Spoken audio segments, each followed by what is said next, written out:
Orale! Bienvenidos and welcome to the Familia FFP podcast. This is your host, Jorge Martin, NFL Insider Series. It's keeping going. It's keeping going, Familia. So much good content has already come out and so much more is coming in. We're going to be going all the way till the end of training camp. Till the training camp starts. We're going to be bringing you the best of the best. And also want to make sure you're giving us a like and subscribe on YouTube. Remember, Familia FFB is on YouTube. You know what? Our numbers have already jumped up. Want to keep increasing and set those notifications because we're going to be having 3, 4, 5, sometimes even 6 shows in a week. And they're all about 25, 30 minutes in length and giving you so much incredible content to get you ready for the fantasy season. I also want to make sure when you go to Underdog Fantasy, use the promo code Familia23. You're going to get a match up to the first $100 that you deposit. So you deposit $100, Underdog's going to match you another $100. You get that. You play. I've been doing best ball drafts like crazy. I've been local for best ball drafts pretty much since the NFL draft happened. And puppies. You can play best ball mania, multi-million-dollar game. Get in there, keep drafting. It makes, you get some skin in the game. Plus also you end up getting better for your fantasy drafts that are going to be happening, those home leagues. Oh, Familia, get in there. So want to bring in our guests right now. Oh, Familia. I mean, when I've said that, I love it that people keep coming back, and it's great. And last year we flew high with it, covering the Jets with our invitado. I mean, he is the co-owner of Jets X-Factor, and he's one of the lead content creators on the show. I mean, gosh, they get so many great guests. Just had someone from the quarterback room in the show, so you want to check that out. And I'm sure he's flying high because this off season has been anything but quiet. I want to say a big bienvenido to Michael Nania. Michael, bienvenido. Thanks for joining us. Yeah, thanks so much for having me back. It was a blast last year, and I'm glad to return. Oh, man. So, I teased it a little bit, but yeah, the last 4 months have been anything but quiet. From the anticipation that it could happen to Pat McAfee's show to when it actually happened. I mean, how incredible has it been to cover the story of Aaron Rodgers leaving Green Bay for New York and the Jets? Oh, it's been an absolute blast to cover, just in the sense that it's so interesting and captivating, just on a very consistent basis. I mean, we were talking about this before we started recording, but it's June 21st right now, and there's still plenty to talk about with the Jets every day because of Aaron Rodgers and just his constant adventures that he's been going on throughout this offseason. I mean, being in New York and New Jersey, he's done so much stuff in the city and throughout the sports scene and everything. And then, there's other stuff that, might be considered controversial that he gets himself into. So, yeah, there's always something to talk about with him. And obviously the goal for the Jets in the long run is that it results in wins on the football field. But right now in the offseason, it's just a change of pace compared to previous years in the sense that there's a lot to discuss with him. He's a big personality that the team, even being in New York, they haven't really had some of that magnitude in recent years. So it's a big change of pace. Yeah, I'm trying to think. I mean, really, is he really the first superstar quarterback since Brett Favre came over? Yeah, I would definitely say so. Yeah, and honestly, we can jump into A-Rod a little bit. The second A-Rod to grace the New York sports scene. Yeah. Oh, by the way, how many backslaps or just how many positive vibes has he gotten for not taking number 12 and going to number 8 instead?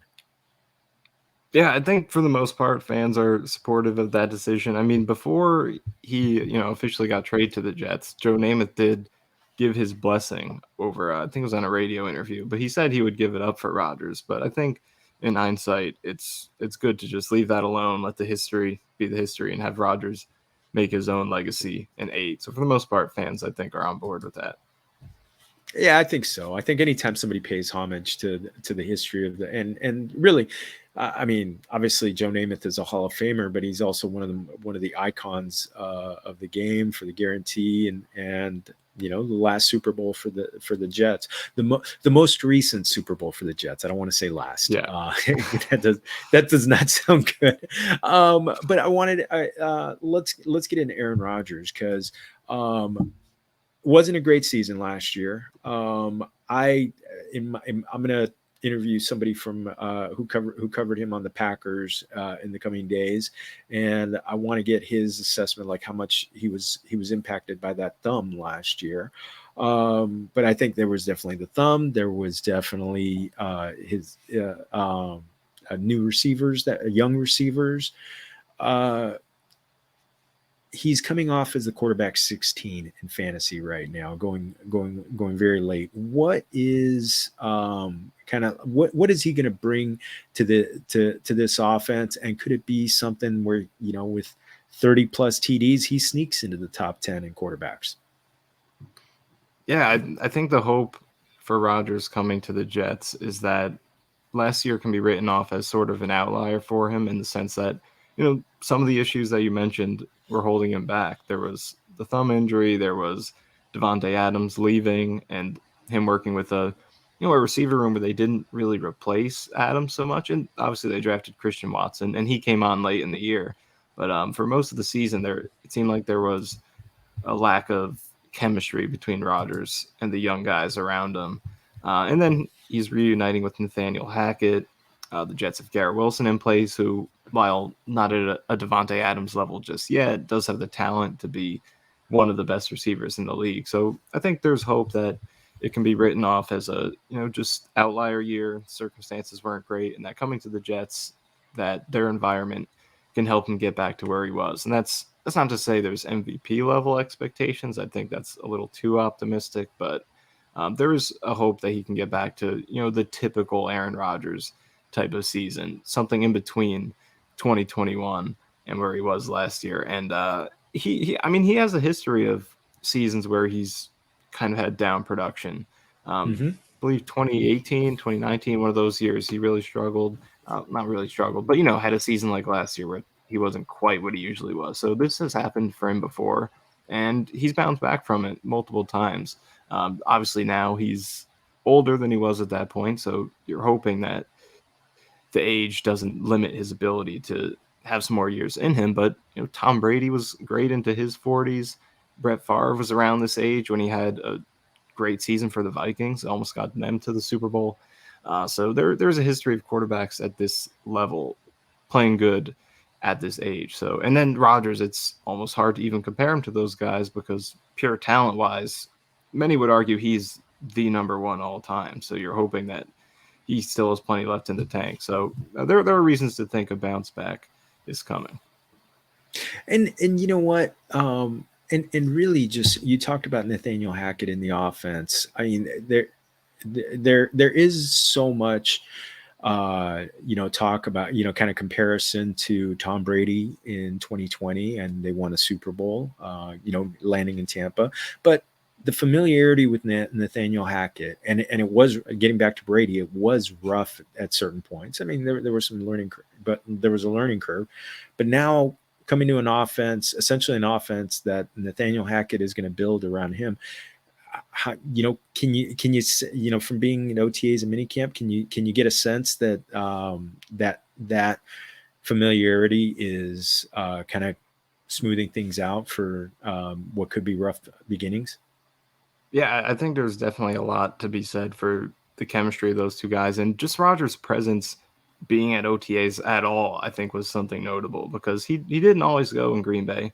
He wasn't always there for those voluntary parts of the offseason, but here with the Jets, the fact that he made it a point to get there as soon as the trade was official and be involved. And I mean, he was there for as long as the Jets were practicing. He would never miss a beat while practices were going on. So the fact that he was showing that engagement and willingness to be involved, has been a very good sign so far. And his teammates have discussed it, just how active he is in meetings with, he'll stop a meeting if he wants to point something out, or if he's not happy with the attention to detail, he'll call people out. He's been very involved so far. So I think him reuniting with Hackett and just already having that knowledge in place of the offense, not having to learn a new scheme, will definitely smooth the transition. And those two guys have really immediately been able to come in and kind of, make their stamp on the team and make it clear. This is one thing that Tim Boyle said to me yesterday when we interviewed him on the Cool Your Jets podcast. He said one thing that both Hackett and Rodgers do really well is they communicate the why. Why are we doing this? What is the point of this play? What is the point of my role in this play? Things like that. It's the why that they communicate really well. And it's something that Boyle spoke about and multiple other players. So having those two guys together, Rodgers and Hackett, definitely will ease the transition for both of them. Yeah, that was a great get. That was a great interview. I really enjoyed it. Going inside that QB room, that was top notch. Muy bien. I appreciate that. Yeah, he was a great guest because he has such a unique perspective coming to this team because he has played with Rodgers already. He has played under Hackett already. So, he's new to the Jets and he's the third string quarterback right now, but he knows a lot of the key figures and he's played with Lazard, Randall Cobb, so he knows a lot of the key figures in the room. So he's definitely a player. I think the Jets brought him in because of those experiences and how that could help him communicate some of this information to the returning players who haven't been with Rodgers, haven't been with Hackett yet, and just increase the communication and ability to get everyone on the same page with this offense. So it was a very fun interview to get those perspectives from him. So I don't foresee this being a very wide open, high passing offense. It feels like it's it can be more on the balance side. There's a lot of Shanahan offensive traits. Can a pretty balanced run to pass? Yeah, I think that's definitely a fair thing to say. I mean, even in Green Bay, Rodgers was never a very high pass attempt, or in recent years, not a high pass attempt kind of guy. Even those MVP years, I mean, 526 attempts, 2020, 531, 2021. I think the perfect world for a Hackett offense and a Rodgers offense does not involve very high pass attempts. And the Packers ran the ball efficiently during the peak years with Rodgers and Hackett. And I think the Jets want to do the same thing. They've invested a lot of capital into this offensive line. They traded up to get Breece Hall in the high second round last year. And they want to run the football, and they talk about it a lot. Salud talks about it. Hackett has talked about it. His brief comments with the media. So they do want to run the football. I think they've made that clear. That's not to say they'll be the Titans or the Falcons or like a run first kind of team, but I think the balance is going to be there. You know what? Let's jump into the running backs first before we get into the receivers, because there's the question on the Breece Hall health factor. Coming off the ACL, he tore it in week 7 last year. Orthopedic surgeons usually say 9 to 12 months, 12 months for everything to be healed. Have you been able to see him do any drills, or has he been kind of under wraps? He did do some sprinting on the practice field. That's the only thing he's done so far. He hasn't been involved in any like on-field work in drills or anything, but he's been out there with the jersey on off to the side, and we've seen some basically only sprinting, not a lot of change of direction stuff yet, but the comments have been positive. I would say very positive from Hall himself and Salud. They've been very open that they are optimistic he's going to play in the first game, but they're being patient with it. They're not rushing him back into action yet. I doubt we'll see him playing in the preseason at all, and even training camp is up in the air right now in terms of how involved he'll be, but the week 1 status looks pretty optimistic. I'd say there's a good chance he's going to play. I think the bigger question is just what level is he going to be at when he does play? Because, maybe he's healthy enough to get back out there, but at what point is he going to be the player we saw last year when he was, one of the most explosive backs in the league? I mean, the top speed that he hit in his brief less than half a season last year, which was on the that home run touchdown he had against the Broncos, that turned out to be the second fastest speed by any ball carrier in the entire season. Only I think Kenneth Walker had him beat. So he was extremely explosive last year. And the question is, even if he can get back is he going to be able to get back to that level? And if so, how long? I think that's more so the question than whether he will be ready to play. And that to me is the the big question, kind of like how long does it take him to get up to speed, because he's not being drafted cheaply. People are not getting a discount on him. He's going number 30, 31 overall in underdog drafts. Don't forget Familia 23. But he's going number 30, 31 overall, the 11th running back. To me, what happened if you're drafting a running back that high, you want him to be 100% from the start. And that to me is kind of like the big question mark. And I feel like I want to follow you guys to get the inside scoop, to kind of get what his involvement is going to be. Is there something you're going to be looking for during training camp to get an idea for how far along he is? Yeah, I think, looking at last year, he was really getting to the point where he was carrying the load offensively and getting, I would say, the majority of the touches. I mean, Michael Carter was still getting his touches. And then as the season went on, we really saw a committee approach after Hall went out. But, the talent is there for him to be one of those guys in the league who really dominates the touches at running back. But at the same time, I think there's a very long running tradition within this coaching tree of kind of committee backfields. The previous offensive coordinator, Michael Floor, came from San Francisco, big time committee backfield type of team.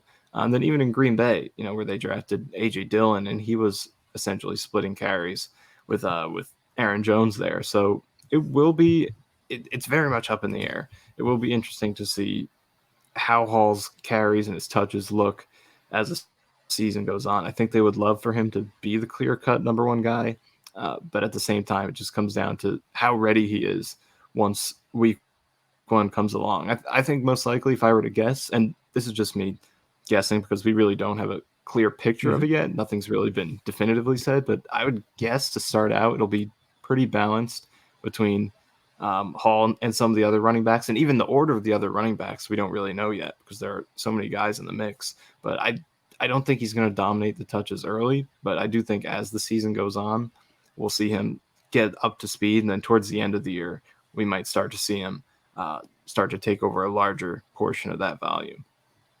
So could we see, some Carter and maybe some Israel Abanikando kind of mixed in, maybe even throughout the season, really? Yeah, I think, and that's the thing that's up in the air because, Carter was a great rookie a couple of years ago, but he had a down year last year. Then last year you had Zonovan Knight, undrafted rookie. He is activated late in the season. He shows a lot of flashes and really immediately started taking touches from Carter. But he had a slow finish to the year, and he's still improving. And then you have Abanikando, who they drafted this year, and he brings home run speed, great outside zone scheme fit.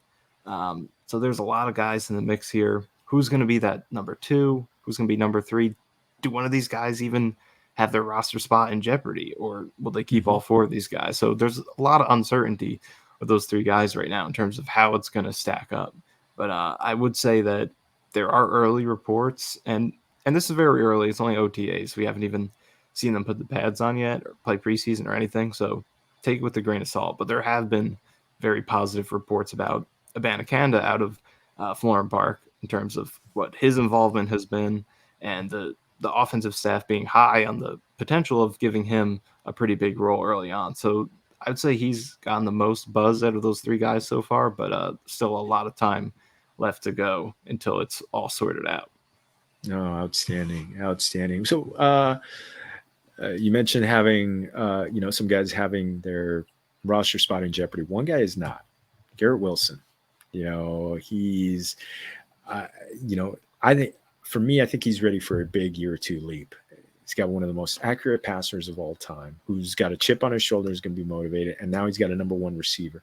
He's not Devontae Adams, not as big as Devontae Adams, but I mean, he's going off as the wide receiver 8 right now, and I'm grabbing him a lot. I gotta tell you, I feel really good about his outlook this year. What are your thoughts on him?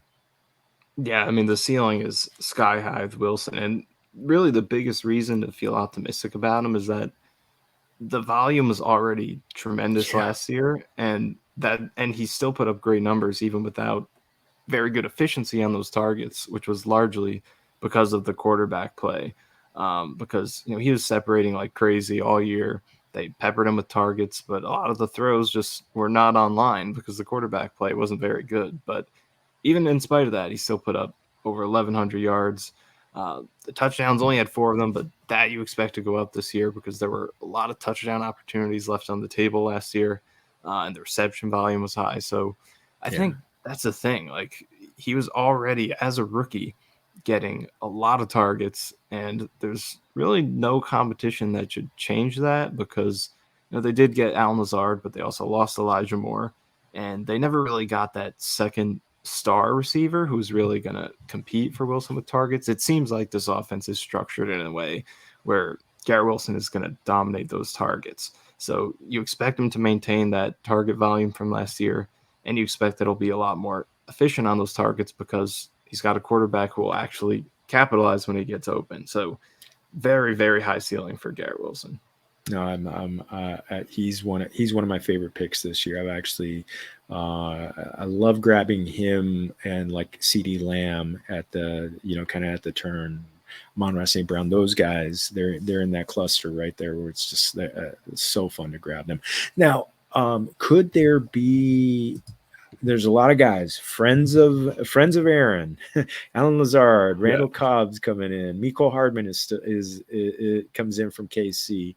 Corey Davis is still there. Denzel Mims is still there. Anybody a possibility to kind of start seeing some targets as the number 2? Yeah, the number 2 competition is something that also remains up in the air, kind of like that running back depth chart. But I would say it's probably between, I think there are 3 guys who have a legitimate chance to be second on the team in targets. 2 receivers, I think Alan Lazard and Corey Davis. And I think Tyler Conklin is a guy to keep an eye on who might be able to compete for that target volume because, Conklin got a lot of targets last year. He was second on the team in targets. By the end of the season, he had 87. And, this year, like we said, there wasn't – Lazard comes into the mix, but he replaces Elijah Moore, so there's not a ton of new competition for targets. So it'll be interesting to see what happens. Lazard signed a good contract. He has the familiarity with Rodgers, but we saw last year when Lazard had a bigger role with Devontae Adams gone, his efficiency went down a little bit, and he was at his best in those previous years when they still had Adams. And Lazard was, getting a steady but not too big a diet of targets, and he made a lot of plays on the smaller volume. So do they want to overload him with targets, put too much on his plate? We'll see. Then the same thing kind of applies to Corey Davis. I think he was better in Tennessee when he had A.J. Brown next to him, less pressure than he had with the Jets the last couple of years. So a lot of guys in the mix to eat up some of those targets behind Garrett Wilson. But I think this debate just further emphasizes what we said about Wilson, that he's going to be the top dog by far in this offense. I mean, you look at last year, he had 60 more targets than Conklin, who was the number 2 target on the team. And maybe that grows even further this year. So and that's really how the Packers, when Devontae Adams was there, how they were structured. I mean, Adams was by far taking the most targets on that team. And I think Wilson should keep that up. Yeah, and that's why I love it. And with the accuracy of Aaron Rodgers, I mean, you mentioned the quarterback accuracy last year was not very good, and then you add in this guy, it's just going to be. That's why I'm really pumped about him. You get 150, 160 targets. I think it's to the moon with this guy. He could be getting 100 receptions, and I'm pretty pumped. You mentioned Conklin. I want to give you big ups because you were recommending Conklin last year. So now Jeremy Ruckert has gotten some good play. Also CJ Uzoma, but is Conklin pretty much the clear number 1 among the tight ends? Yeah, I do think Conklin will be the clear number 1 for the tight ends. I think the big X factor with him is the touchdown volume because only 3 last year, and he's never been a huge touchdown guy. He had 3 with the Vikings also the previous year. But with Rodgers now, I think there's more upside for touchdowns because we've seen Rodgers have some big touchdown seasons for tight ends. I know Tunyon had that huge year a couple years ago, and there are a few other just kind of random guys sprinkled in there, whether it's Lewis, Jimmy Graham, who have had nice touchdown season. So does Conklin score more touchdowns this year? I think that's the question. But number 2 tight end is a little more interesting because it was Uzama last year, but Jeremy Ruckert's had a lot of good buzz in out of Florham Park this year, and he was a 3rd-round pick last year, didn't get a lot of snaps because he was banged up, but I think there's a chance he maybe leaps Uzama, and from there, if he continues playing well, maybe there is a chance that he pushes Conklin a little bit. But for now, I think Conklin's a clear-cut top tight end. Okay. Well, staying close to the tight ends, the offensive line, the need to return to health for Mekhi Becton. They definitely added a couple of guys in the draft. Joe Douglas definitely likes to build on the lines. Is this a line that could be one to really protect the king? I think health is the biggest thing with this offensive line because the talent is there, the investments are there. At this point, they've 2 of their own 1st-round picks, a 2nd-round pick, very expensive free agent guard in Tomlinson, and Dwayne Brown, who is deep into his 30s at this point, but was a perennial star and still, when healthy, can be solid. So the talent is there. They were just so banged up last year. By the time week 1 came around, they were down 3 tackles already. Becton went down. Dwayne Brown, who they signed to replace him, he went down. So they were on their 3rd tackle by week 1, and it never got much better than that throughout the year. So injuries destroyed any chance last year of the line being competent. So they just have to stay healthy. If they can, I do think they have the pieces to be a really solid offensive line. No, I think so too, and I think when you got a guy like Rodgers, I think there's a little more investment from the offensive line to make sure to keep the guy, because they know that's a guy who could take them far. Defensive side of the ball, I don't know what more needs to be said. I mean, they had so many flowers thrown at them. I mean, they were great against the run, great against the pass. It's a young defense. I mean, this is one of the best young defenses I've seen in a long time. I mean, more of the same. I can't see them getting better, especially not Sauce Gardner. Right. I mean, they're bringing back pretty much the same crew. The only notable starter they lost is Sheldon Rankins, who was pretty solid, but even last year, I think you'd probably put him 6th or 7th, somewhere down there in terms of most important players. All the key studs are back. That's the big thing. And they added more talent to replace Rankins. They got Quentin Jefferson and Al Woods on that D-line. They added another talented pass rusher off the edge with Will McDonald in the 1st round. So, so they're very much loaded with talent. The same group is back that was successful last year. The only concern for me with this defense is, can they stay as healthy as they did last year? Because they were the opposite of the offense. The offense was decimated by injuries to a crazy level, but the defense was extremely healthy. There were very few issues with injuries. So they were pretty lucky with the injuries last year. That helped them a lot. And we'll see if they can get that luck again, because they really didn't have to fight through any adversity with injuries last year. So we'll see if they can do that again. Helped them a lot last year. That's really the only concern, but the same core that made them the 4th-ranked scoring defense last year is back. Is it still going to be hot sauce? Just everybody, he's gonna be left by himself because they're not going to throw to him. I saw a few games where they did not target him once. Yeah, they're definitely, in the beginning he was challenged a good amount, and they play a lot of great receivers early. But the way he responded against guys like Jamar Chase and Mark Andrews, he got isolated in the first game. So even tight ends, they played the Dolphins early.